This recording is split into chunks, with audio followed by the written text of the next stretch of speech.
All right, welcome everybody. On a world spinning its way to damnation amidst the fear and despair of a broken human race, who is left to fight for what's good and pure? That's right, it's time for Night Rule.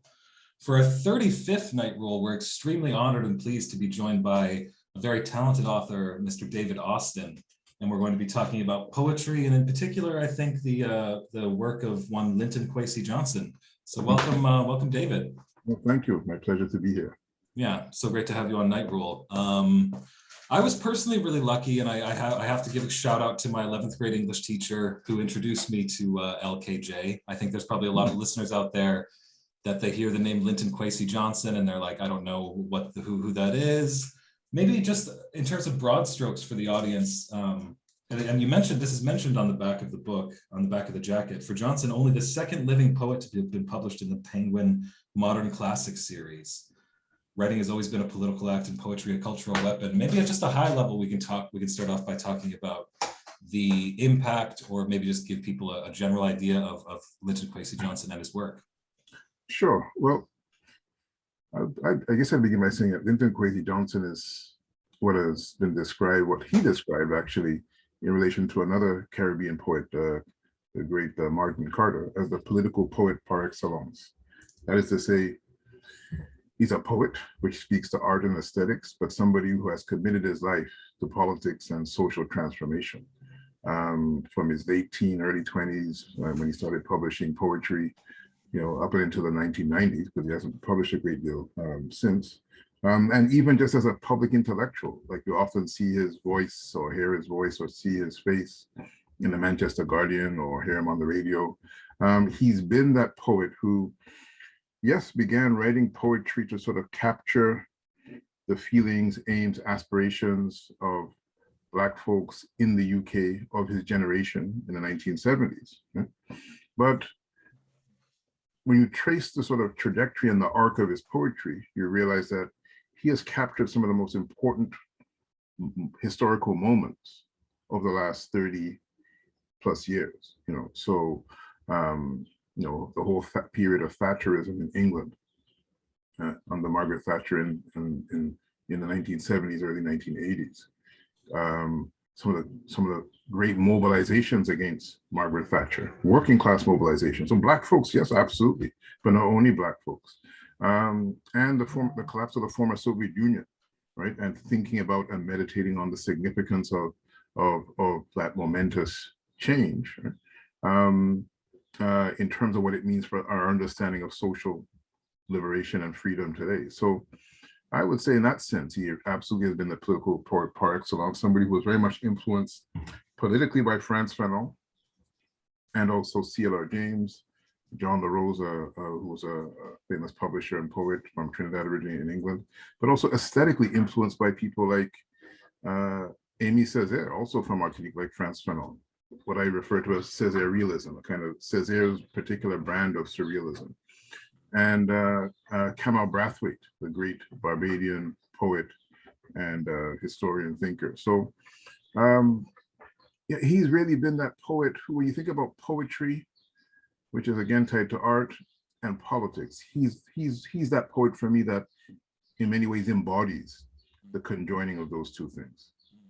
And you explore this to great effect in the book. I'm just going to hold it up so people can see it. Dread, Poetry, and Freedom, Linton Kwesi Johnson. I'll put up an actual image so people can read that better.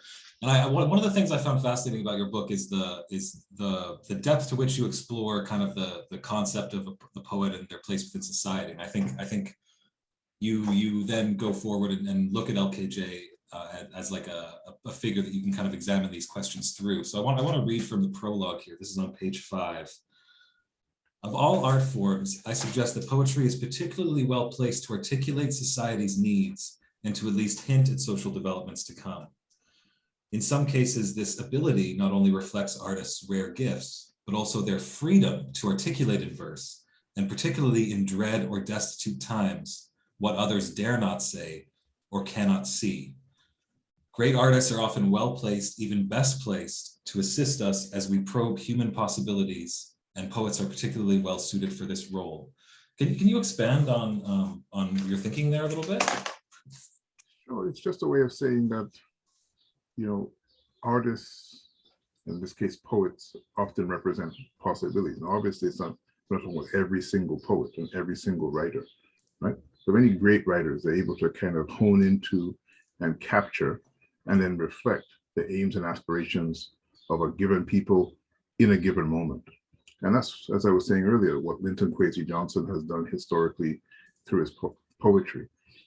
So, and much of his poetry really does speak to dread or destitute times, times of desperation, right? But the duality of that is that in times of desperation, people often respond creatively, to transform the environment and bring about genuine and substantial change, or at least work towards that. And much of those efforts he has captured in his poetry. But then possibilities doesn't only speak to the moment. Possibilities also speaks to how we can anticipate the change that might come, even though we don't see the possibilities of that change today. So yes, it sort of involves a little bit of faith, you might say, in a certain kind of way. But really, it's about hope and human possibilities, seeing beyond the present and recognizing that, and this is like the peculiar purview, I would say, sometimes of great artists, is that they're able to kind of tap into what is present, but we don't necessarily see as sort of quote, everyday people, right? So what we might describe as foresight, them seeing into the future, is actually insight. Their insight into what's right beneath our noses that we don't capture, we can't capture and see in the same way. And poets like Linton Kwesi Johnson and others, Kamal Brathwaite, and not many, too many poets to start listing them, right? They possess that capacity, or have possessed that capacity to touch into our moment and to see beyond our moment too. You kind of put it in an interesting way on page, I think this is page 208. You say, finally, art is the avant-garde of the human psyche, recreating the future before its time, which I think ties into what you're saying very well. Yeah, that's partly also coming from Brian Murphy, whose wonderful book, Transforming Ourselves, Transforming the World, was recently republished. Right?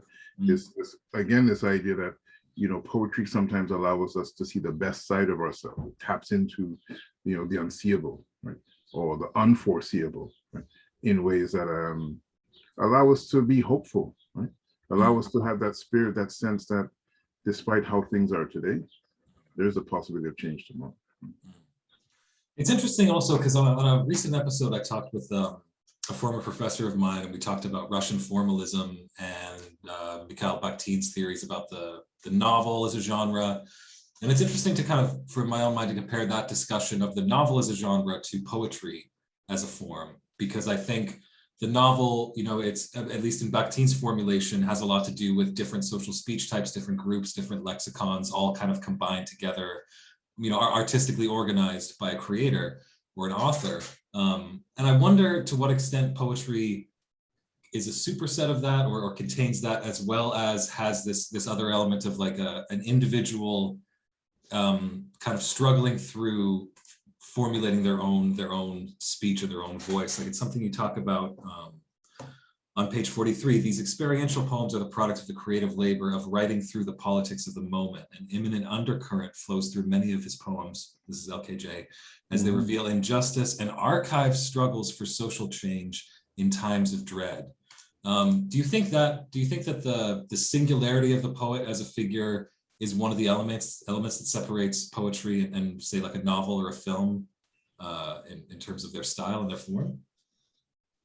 Well, I think maybe of the many art forms, right? And it depends on the poet, and it depends on how a poet chooses to convey their art. Poets are not confined by the strictures and parameters of a social scientist, like a political scientist or a political theorist or a historian or whatever, who have to work with a particular methodology. Right? Writers in general, I think you could say. The difference being that, poets often use this very kind of economic use of language, right? So it's sometimes very much more concise or precise. They don't have to worry. They can imagine and create without worrying about, does their art conform to a particular format or structure? The way we write an essay, or the way we're expected to write book with chapters and clean paragraphs, et cetera, et cetera, et cetera. So I think, you know, poets and artists just have to do their art. Mm. They're not restricted and bound that way. And I think that's what allows poets like Linton Kwesi Johnson to express themselves with a kind of freedom and sense of possibility that they do. That said, you know, because you mentioned the words immanent undercurrent. You know, one of the things, one of the defining features of Linton Kwesi Johnson, which I think is in part a product of the influence of you know, his early reading outside of poetry and the influence of people like Frantz Fanon, and I would say, and obviously C.L.R. James too, particularly James's books, Notes on Dialectics, and the Black Jacobins, his book about the Haitian Revolution.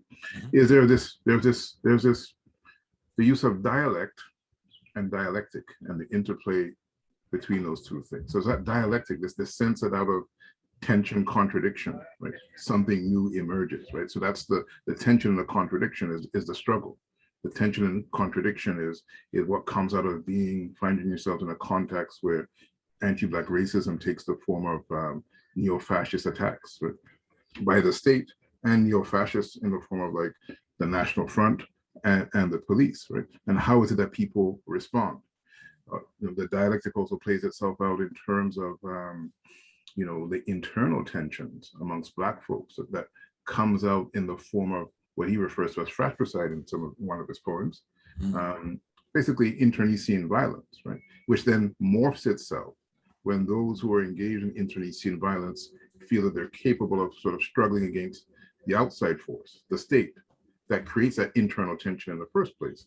Right? So that's the dialectic that's at play in his work, which of course, you know, is tied to his poetics, which takes the form of, you know, what is often you know, described as dialect, but of course he's writing in his national language, which is referred to as patois. It's one of the many creoles that exist in the Caribbean. The combination of those two things is one of the things that makes his poetic output unique. You know, and that dialectic thread through his later poems, the poems that are about socialism, is really about what were the tensions that created that disruption and pulled apart this thing that was presumed to be socialism, right, in the former Soviet Union. But then rather than lamenting or moaning the demise of the former Soviet Union, right, and this is where you see the influence of C.L.R. James's notion of state capitalism and his analysis of the former Soviet Union as a state capitalist society. So in other words, capitalism that's administered by the kind of state structure and administration, right, which we saw in the Soviet Union and the Eastern Bloc. Right, rather than lamenting, right, in his poetry we see this the dialect of understanding that out and there's a line in one of the poems that says, sometimes the pungent odor of decay signals a brand new life upon the way. Sometimes out of the chaos and decay, right, and near death, right, we see that new life emerges, something better. And that's one of the unique, you know, I think that's in large part, given my own politics, what has drawn me historically to Linton Kwesi Johnson's poetry. Yeah, I mean, I think it's actually a much more, I mean, some people might argue that, you know, these kind of high culture types from decades past might say, oh, you know, poetry is about transcendence and the sublime, and it's this high art that shouldn't be sullied by things like material conditions and history, which is why maybe I find your kind of analysis in this book so much more interesting, because it is grounded in a reality, but it's still very, very dynamic and kind of has its own unique kind of life. On page 17, you say, art then, including poetry, is an expression of the material, ideological, and ecological world, which is given further expression in the creative process of its production. Very interesting line. This also raises the question of form. This is perhaps what Derrida means when he suggests that a poet is one who surrenders to the truth of language with its own inner meaning that is separate from what we might describe, in this case, as the poem's ideological meaning. And in the process, the poet resurrects language and breathes life into it so that it may speak to us, even if its speech exists in codes that are sometimes difficult to decipher. And I realize now when I typed that quote out, I had a lot of typos, so that was probably hard to decipher on its own. Like this is kind of what you're talking about in terms of the poet, through the process of creating the poetry, is actually tied to all these historical conditions and all these social realities, their own personal history, but also they're able to, through that poetry, kind of take it beyond that and expand it into a slightly more universal form that could actually speak to a wider group of people and touch on touch on topics that a large swath of humanity could really understand and grapple with, right? Absolutely. And it's the particular experiences that make the universal. So I would suggest that one of the things that makes Linton Kwesi Johnson so unique, right, and a poetry that resonates over the years, right? So that's when you know that a poet has done something special. You're still reading or listening to their poetry 20, 30, 40, 50 years, and who knows how much longer, right, down the line. And he hones in on the particular experiences of people of African descent, Black folks in the UK. That's his point of departure.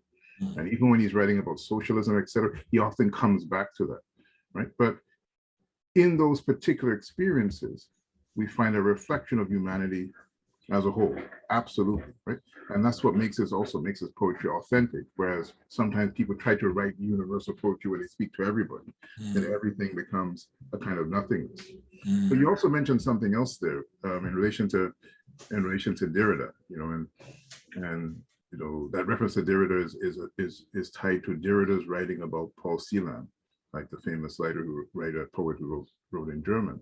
And that is that, like, when I first started writing about Linton Kwesi Johnson, the emphasis was on the poetry, was on the politics, right? Because there was a politics there that spoke to me.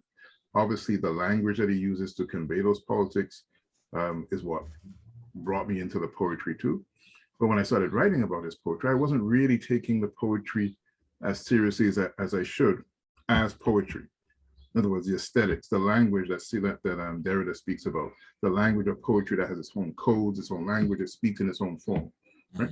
That came later when I began to really think about, well, how is it that his message is conveyed, right? It's not just what he's saying, in other words, but how he's saying what he's saying, right?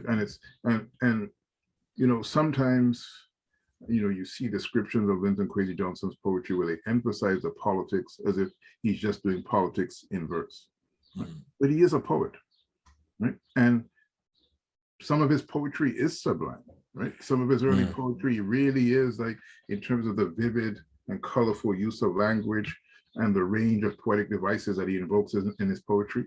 And he is a poet's poet too. It is also true that some of his poems were very deliberately written for propaganda purposes, literally, right? When he was involved in various political movements and organizations, and was writing a particular poem in relation to a very particular moment. Doesn't make them any less poetic or less poems, right? But they may not be, quote unquote, as poetic as some of his other poems that serve a different purpose. And you quote him here actually on this topic, and this is on page 20. He says, if politics creeps into art unconsciously without the writer trying, that's often the most powerful expression of politics. But when the artists try to be political in their art, it usually ends up badly.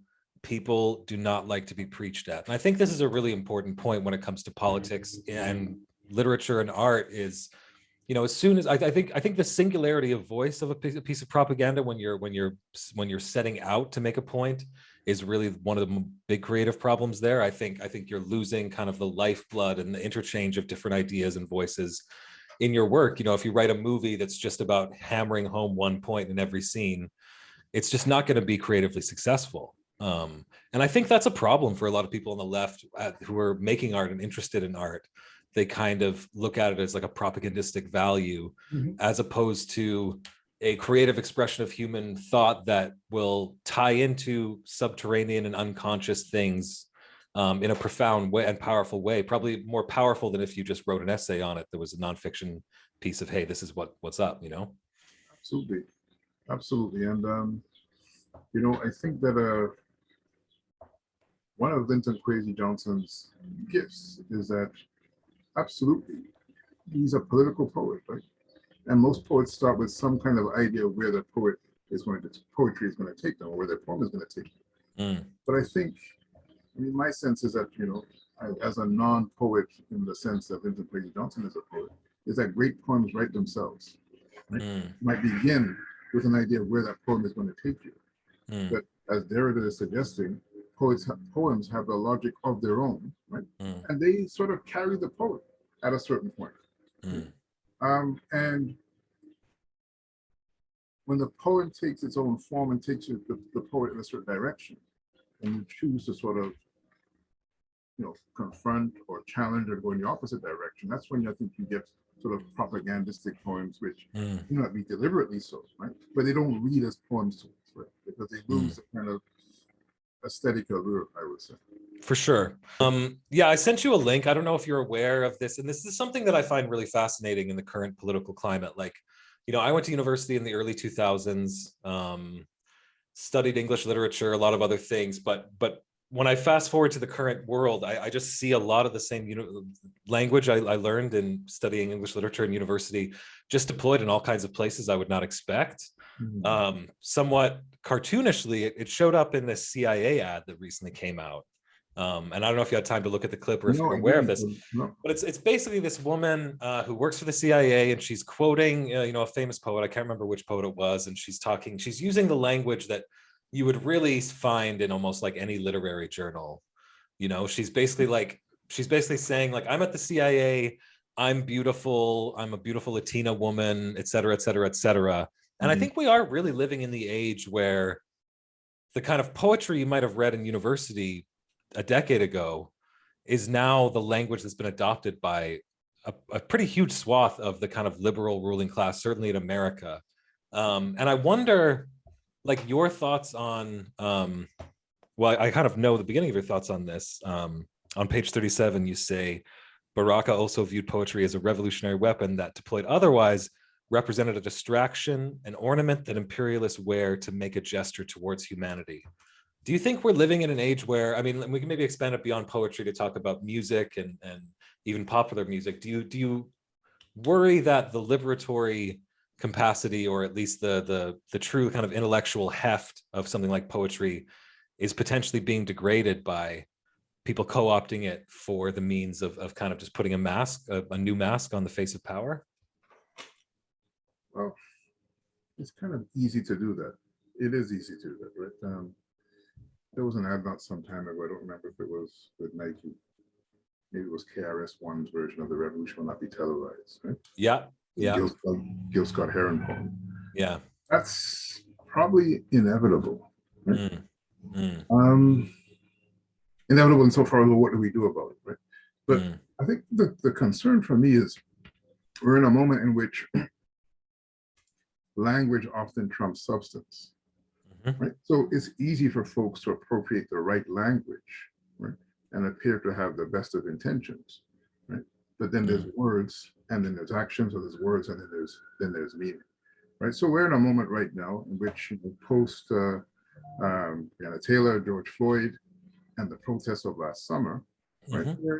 There are certain conversations that have been happening around race, anti-Black racism, right? And the need to kind of transform institutions that reproduce systemic racism, et cetera, right? And it's so in our moment, like folks who perhaps wouldn't have used the same kind of language just a year ago, right? It's become almost in vogue, right?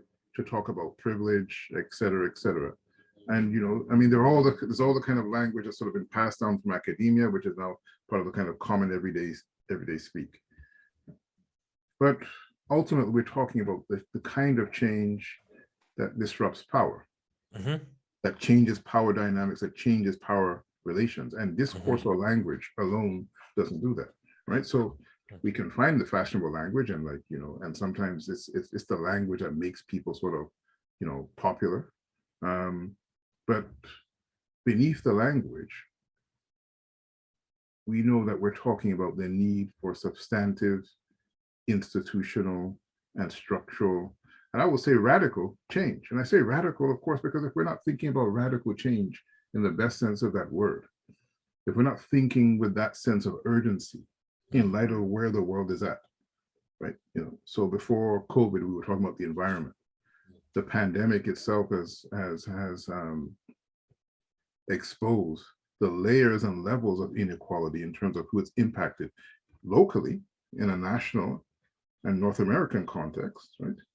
You see a lot of frontline workers, that people have been, Black folks, people of color. We see how it's impacted indigenous communities. But then it's also exposed the global inequality on a national scale, international scale, sorry, in terms of like who has access to the vaccine and whose health and well-being is put first. So within that context, if we're not talking about radical, substantive, genuine change, then what are we talking about? So, the word radical is not just a word that's abused by folks who are sort of, folks in positions of power who can look around the world and say there are these radical movements. If we're not talking about radical change in our moment, then what do we really mean when we're talking about change? So sometimes we get caught up in the language and we need to kind of spell out in detail, substantively, what is it that we mean when we're talking about change, right? And sometimes the language itself, the buzzwords are not enough because the language can easily be co-opted. Yeah. The meaning behind the words can't. And that's when you realize that we're saying different things oftentimes. It's interesting, yeah, because I think like when you look at that CIA ad, you can kind of intuitively know what it's trying to accomplish. It's someone kind of like burnishing these kind of literary flowers for their own self-interest. I think like reading this book and thinking about poetry and its purpose, I think about when I was a teenage kid writing love poems, trying to impress a member of the opposite sex and my own, as that as an expression of my own needs. And I think to a certain extent, artists can just express their own needs and people can kind of sympathize with that and understand it. Obviously, the best ones are ones that can speak to this kind of subterranean, unsaid thing that's under the surface. So yeah, I think you're probably right in that, like we intuitively can kind of tell that this language is being co-opted in this instance. So maybe I'm over concerned about that co-optation because you're right. Yeah, but the thing is, right, maybe somebody else will read that and not necessarily know that that's a CIA ad right away, or or what it means, like to for the CIA to be advertising itself. I've never seen that before. I'm not talking about the specific ad itself, not just a specific ad, but I've never seen a CIA commercial before. I didn't even know they did commercials. Yeah, it's kind of interesting, right? What a world. I mean, I think in terms of like actual material change that can be quantified, and this is something that Marx talks about at great length, and a lot of Marxian thinkers, but just people in general, is the notion of time and free time. And I think the time that people are given, or the time that there's given, that space is given to accomplish certain things, is a very political question. And you touch on the different ways in which Linton Kwesi Johnson deals with time in his work, but I found this passage particularly interesting, and you're quoting LaRose here. You say, in other words, LaRose argues that the forced exclusion and normalized quote unquote leisure of the underclass fosters creativity, offering hope that the world socially excluded possess the potential to invent new possibilities of freedom, or what he describes as marvels of reality that can eventually lay the seeds for a creative alternative to the contemporary global political economy. What I found interesting about that passage was it was basically, it's a materialist or class-based analysis of like why, say, certain excluded social groups might actually have a higher degree of creative output. And part of it has to do with that forced exclusion, perhaps, or that forced quote unquote leisure time, which in many cases might just be like, a complete lack of any kind of economic opportunity or prospects for employment, right? And what I like about that is it kind of de-essentializes things in terms of race or gender or anything along those lines, and says, no, it's actually a social context that this increase in creativity springs from. Do you think that is that something you can speak more to? Well, that was the promise, right? When folks, Marxists and others, spoke about, what would the new society and the good life look like? Right? It's having more time, as Linton Kwesi Johnson says, for leisure, for pleasure, and all those things that we generally, as a society, don't have the time for because of labor, the need to work. But John LaRose takes it in a very interesting way in two directions, right? Because if we go back to ancient Greece, for example, ancient Athens, right? Yeah, the school means leisure. That's what the word is, yeah. Right. But then, the flip side of the leisure time that Athenian citizens had is tied to the fact that there were slaves doing the work of Athenians. That's part of the historical reality, right? Now, in a different context, right? you take North American society and take the United States for a second there and the Caribbean, right? That same leisure time was afforded, the planter class because of slavery too, right? And in the world that we live in today, it's the affluent that have that leisure time, right? To produce, to relax, to write, to create. Although what John LaRose is saying, which I find very interesting, which I had never thought about the way he describes it before. So absolutely, people like C.L.R. James and other people have talked about the creativity comes from down below. And if you look at like the popular forms of music, reggae, the blues, and jazz, right? It's situated in those places. Right? But he describes it in terms of forced leisure time, right? It's not leisure time because people are affluent. It's leisure time that people have as a result of the absence of work, right? The absence of being able to engage in the labor process because of unemployment or underemployment. In other words, there's a permanent layer, the permanent underclass, and I can tell you because my family's from a particular part of Jamaica, right? Which is the place where in the 60s and 70s, a lot of the great music which we've come to know and love and take for granted, like ska and reggae, much of it was produced in those spaces, in those neighborhoods, right? Where people were part of a kind of permanent underclass, right? Sometimes in and out of the working class. So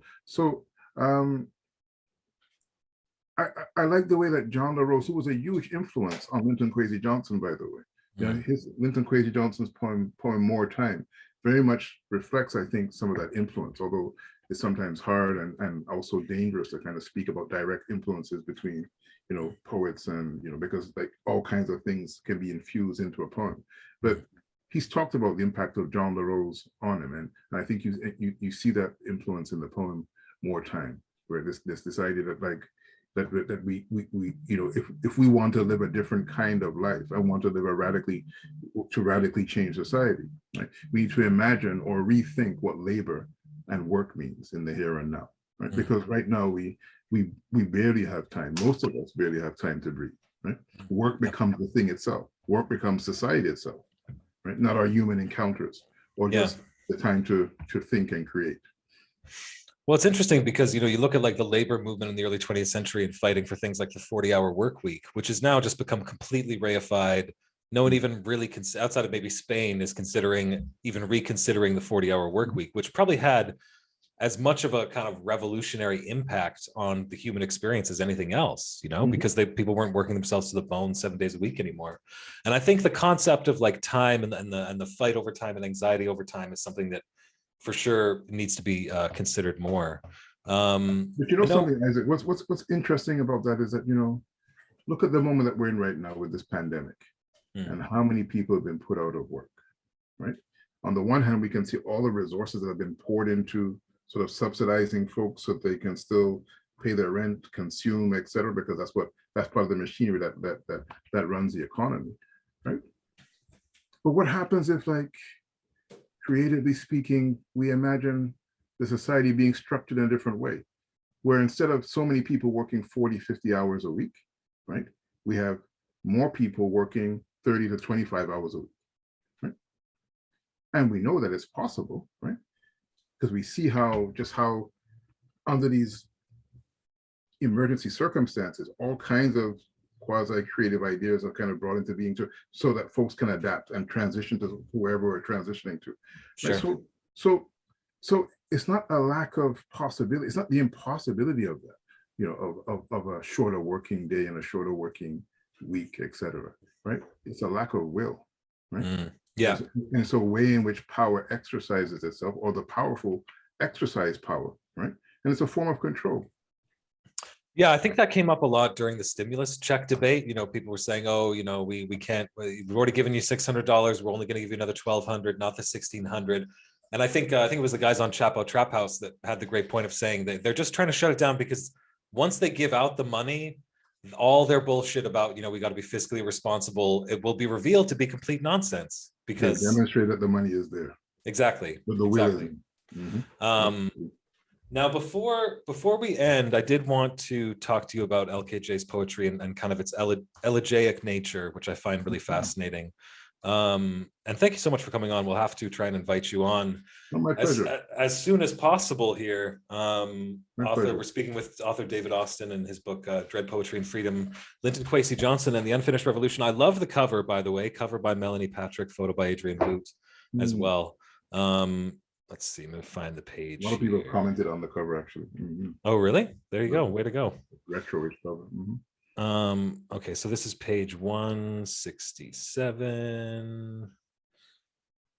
And this ties into all the influence of the Bible in Jamaica and in Rastafarianism as well. If, as Derrida argues, and this is from page 167, if, as Derrida argues, poetry is about the revenant that both haunts and returns, not in the sense of Christian glory, but in terms of resurrection of language, then Johnson revives the language and lore of the biblical resurrection in order to resuscitate socialism. And you also go into great detail in the book about the elegiac nature or themes of his work. Can you speak to the audience a little bit about why perhaps LKJ deployed the language of elegy so often in his poetry? Sure. Now, so Linton Kwesi Johnson, as far as I know, is still an atheist, right? So he's not religious, but he's from a particular part of Jamaica where he grew up until the age of 11 in Clarendon, where, you know, Jamaica, according to what we know, has more churches per capita than any place in the world, right? So everybody, and particularly of the earlier generations, is very familiar with the Bible, even if they're not literate, right? So he would read the Bible to his grandmother and became very, very sort of, some of his favorite passages was from some Psalms or, Song of Solomon, etc. Right? So very familiar with the Bible. And in his early poetry and in some of his later poetry, you see elements of the Bible in terms of the use of language, right? From the King James Version of the Bible, but also biblical metaphors, right? In a lot of his poetry. So in his poetry on socialism, for example, the poem The Good Life, which is in part an elegy for C.L.R. James, right? He invokes, this idea of the biblical wise old shepherd leading the flock, right? And then he inverts it and talks about the flock will now lead the shepherd, right? And then there's this kind of vivid description of, this figure lying on its back near death, like with a white, with a white cushiony white hair on his bronze head. He's describing actually, as far as I can tell, the image of C.L.R. James, right? When he talks about the resurrection of this thing called socialism, right? And how the flock will take stock and surmise how far from the fold they're straying, et cetera, et cetera. So, elegies have been a kind of central part of much of his poetry. Elegies for particular individuals like his father, for Walter Rodney, the great historian and a Marxist thinker and political figure, and also for C.L.R. James in this poem, The Good Life, right? But in elegizing figures, they also become, and this is what often happens with elegies, they also become the embodiment of an experience or of a people, right? So in elegizing those individual figures, like in Reggae Fedata, for example, in elegizing his father, he's talking about the kind of decay of Jamaican society politically at the same time. In Reggae for Rodney, yes, it's about Walter Rodney, but it's about what is politics and how do we fight and struggle for meaningful social change, right? And in this elegy, The Good Life, which is dedicated to C.L.R. James, it's about the death and resurrection of this thing called socialism, largely kind of concluding that this thing, as I mentioned earlier, this thing called socialism or communism as it existed in the former Soviet Union, right, was not really communism. It wasn't genuine, right? Because it was like the leader or the shepherd leading the flock. Whereas Linton Kwesi Johnson suggests, and as C.L.R. James used to argue, it's the flock that are supposed to lead the shepherd. In other words, if we're talking about this thing called socialism in any kind of serious way, it's about so-called ordinary people playing the central and direct participatory role in terms of making decisions that affect their day-to-day lives, right? In other words, there's no division between a party and politics. The people become the party and the politics, not their representatives, not professional politicians, right? Which is, in part, if we forget about the slavery part in ancient Greece and the fact that women were not citizens in ancient Greece for a while, in ancient Athens, right? In part, that's what happened in Athens at its height, right? Ordinary citizens played an active participatory role on rotation. So that's what in when he talks about the death and resurrection of socialism, he's talking about its resurrection in a new form, not in the old form, because the old form was moribund. It's very interesting, I think, and you mention you quote LKJ on page 173, the poet's persona also wonders whether the days of the individual leader directing his flock to the promised land are over. And there's another page where you talk about how, the dispossessed, those living in dread times, don't need to be taught about Marxism. They could actually probably teach Marxists a thing or two. And maybe as a closing thought, and maybe to plant a seed for a future discussion, because I want to talk about I always mix up the Public Enemy title and the title of your other book, Fear of a Black Nation. Right? Yeah. That's right. Because I mean, here's a question though. Like, I mean, there's going to be a lot of Bolsheviks that listen to this podcast. I'm trying to pitch as big of a tent as possible, but there's definitely some Bolsheviks on there. Maybe as a closing thought, you could speak to, and this is maybe one of the questions that initially made me seek you out, is this question of what does the Black experience, or say like Marxist thinkers from Africa, what does that have to offer in terms of extending and perhaps being kind of a true fulfillment of Marxian thinking? Like, is the Black Marxist tradition as critical to the development of Marxism as I suspect it is? Well, and it brings me back to C.L.R. James. So C.L.R. James, in his book, The Black Jacobins. About the Haitian Revolution, yeah. Yeah, so people read it as a history of the Haitian Revolution through the biography of Toussaint Louverture. I read it as a book of political theory and political economy. And I'm sure there are other people that do the same. Right? So I don't want to say I do as if I'm the only one. But that's how I read that book. And in it, he talks about, there's a line in part where he talks about the slaves on the North Plain of Haiti in San Domingo, what eventually became Haiti, right? Engaged in the production of sugar. So not just cutting sugar cane on plantations, but the whole production of sugar, which is like involves like a kind of factory-like structure, and it's a complicated distilling process. Right? He says those slaves were, at that time, and they're talking about in the early 1700s, late 1780s, closer to anything that approximated the proletariat than anything that existed in Europe during that time. Now, in saying that, what he's trying to do is recenter our understanding of the history of capitalism, number one, but also then, because he's talking about a slave revolution, right? The history of resistance, labor resistance, number two, right? So it recenters in a way that we look at so-called labor rebellions. The biggest one being the Haitian Revolution, which becomes a revolution, not just a rebellion, but you can think about the Maroon rebellions, the Taki rebellion in Jamaica, all across the Americas, right? It's laborers, slaves, like the embodiment of laborers who are rebelling.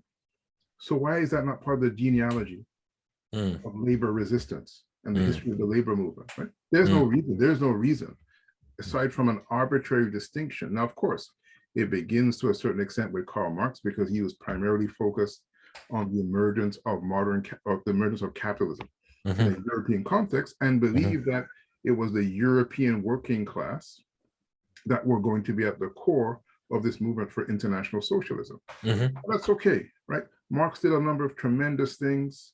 He was a brilliant genius, great thinker, but he couldn't get everything right and couldn't be all things to all people. So part of what Black Marxism does, and I kind of resist that language sometimes, because sometimes we get kind of lost in the words, but it's the meaning of it, right?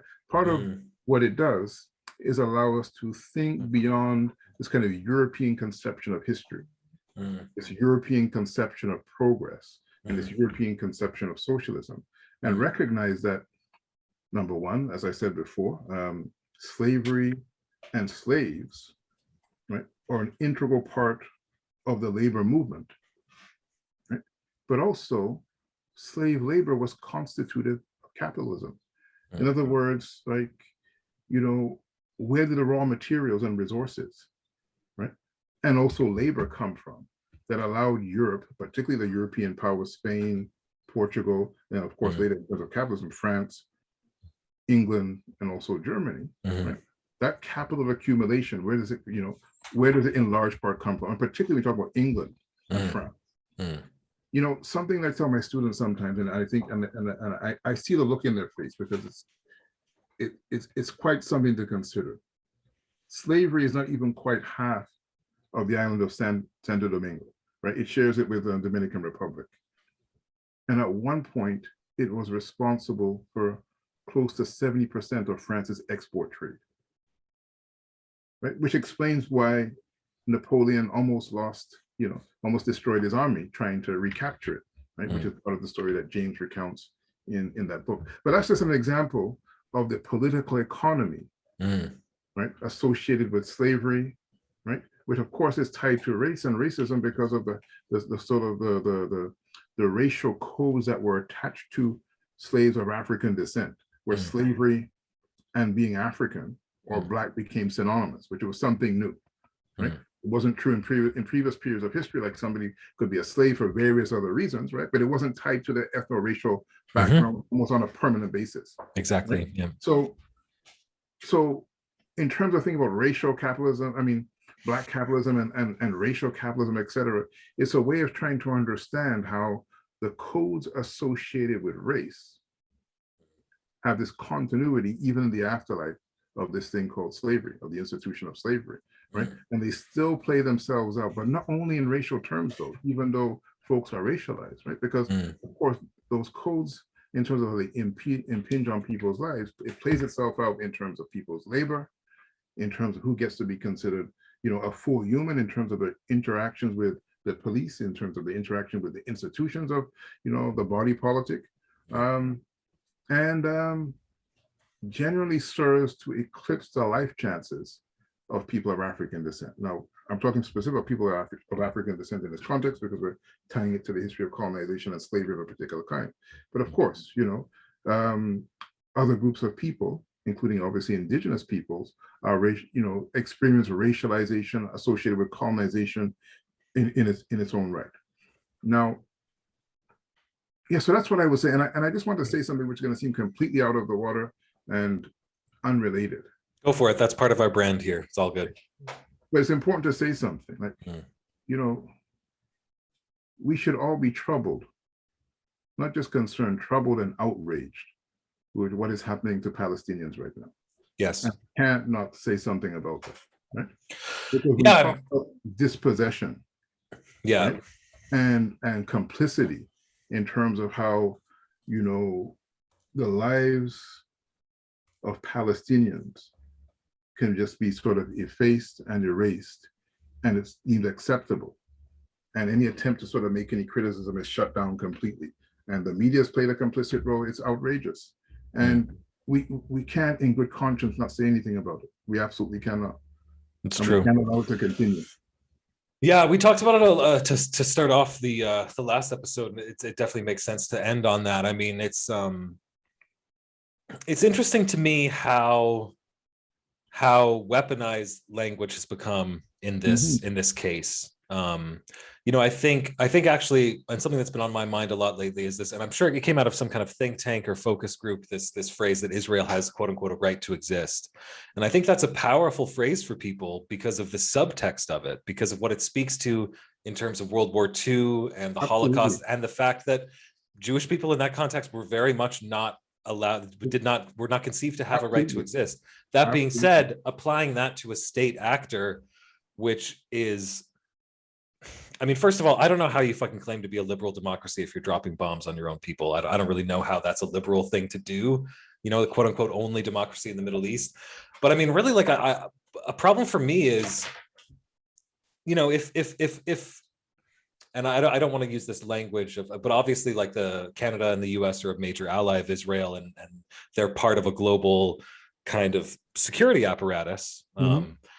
And I think, given that they are, in the sense that they are friends, a good friend will tell a friend when they're doing something harmful to themselves. And what Israel's been doing in expanding the settlements for the last 20 years, completely delegitimizing and destroying the Palestinian Authority. Obviously, they also created Hamas in its original form years ago. These are all things that are undermining their own security. There's tacit consent, and silence is a form of consent. Right? Yeah. So it's tacit consent. And, I just wanted to say, because this is a whole other conversation, but it's not that complicated, right? So if we take the same language that you just used, right? Israel has a right to exist. Yeah. What's the inverse of that, or the opposite side of that? Does Palestine have a right to exist? Yeah. It doesn't have, and Palestinians don't have a right to exist. Yeah. So what's the argument and the logic behind it in saying that at all costs, regardless of the human cost of Palestinians, right, the state of Israel should be allowed to do what it does? No, of course, it bears mentioning, right? Because yes, anti-Semitism does exist. We know what happened during the Second World War to Jews. Of course we do. Palestinians should not be paying the price for that. Do Palestinians need to pay the price for the crimes of Europeans? No, of course not. I mean, it's the ultimate expression of colonialism and neocolonialism for these people that had nothing to do with that to be asked to bear the brunt of it. Yeah. Palestinians should not be paying that price. No, it's disgusting. And the rioting and just like mob violence and people just going into people's homes and saying, this is my home now. I don't know. I'm disturbed by the level to which the mainstream narrative has really just become really buttoned down and formulated in a very, very clear way that's meant to support one side. But this came up on the last episode as well. I wonder if the fact that you read the BBC and it's really, really one-sided, and it's been going that way more and more and more over the last decade and a half, if maybe that's allowing for people like people in the US Congress and whatnot to actually feel like, what, if I don't speak out against this, no one's going to. I'm not sure. It's tacit consent, not only just the silence, but the way things are framed to make it appear as though both sides are equal. Yeah. One side is a superpower in that context, right? And the other side is fighting for their lives. Yes, there's complexity in between all of that. We know that, right? Yeah. There are internal complexities in Palestine. But I'm saying Palestinian civilians should be paying this price. It's outrageous, and nobody can afford to be silent on this anymore. We just can't. And I think that's just I think that statement speaks for itself, and it's probably a good place to end, but to be continued. It's just completely outrageous, and I don't see how any person, Jewish, non-Jewish, can watch this thing unfolding and not feel a sense of outrage, right? Yeah. And sometimes that's the litmus test, right? Is like when you're most implicated and affected, right? What is your position? Yeah, I think my hope that, given that things are just so obviously cartoonishly out of control and worse than they've been in decades now, that maybe like I feel as though this probably was something that existed in the Vietnam era too, where people on the left and activists of all type would say, look at the Vietnam War, this is proof that we're not living in a moral universe. Our society is not living in any kind of moral or ethical territory. And I wonder if this latest violence in Israel and Palestine kind of will wake people up to that same fact, that we actually have to confront the fact that the systems we've created, the political classes that we have empowered and engaged with, are just not living in an ethical world. They just ethics and morality just don't exist in that universe. And maybe that's the first step to kind of changing things. I'm not sure. We can hope, because people have been woke for some time, right? But it's like, are those who are in positions of power and authority, are they willing? And historically, the answer has been no. It's when people mobilize and push and fight and struggle, that's when change occurs, right? Yes, it may take the form of politicians taking certain decisions or passing certain laws or whatever the case may be, but they don't do it on their own volition, right? So they're being pressured, organization and mobilization. And we need to be mobilized and rallying around, because this is just, it's outrageous. It's absolutely outrageous. Yeah, could not agree more. Listen, David, so wonderful speaking with you. I really enjoyed reading the book. I can't wait to talk about the next one. Thank you so much for your eloquence and all your hard work. And yeah, I even just wanted to say, it's rich with references and information, but written in a really readable and really tremendously enjoyable style. So everyone should definitely pick up Dread Poetry and Freedom, Linton Kwesi Johnson and the Unfinished Revolution. And I'll definitely be inviting you on probably sooner than you're even comfortable with. So I hope we can squeeze it in and continue the conversation. And much love, much appreciate your time. Anytime. Thanks a lot. Okay. Take care. Same to you.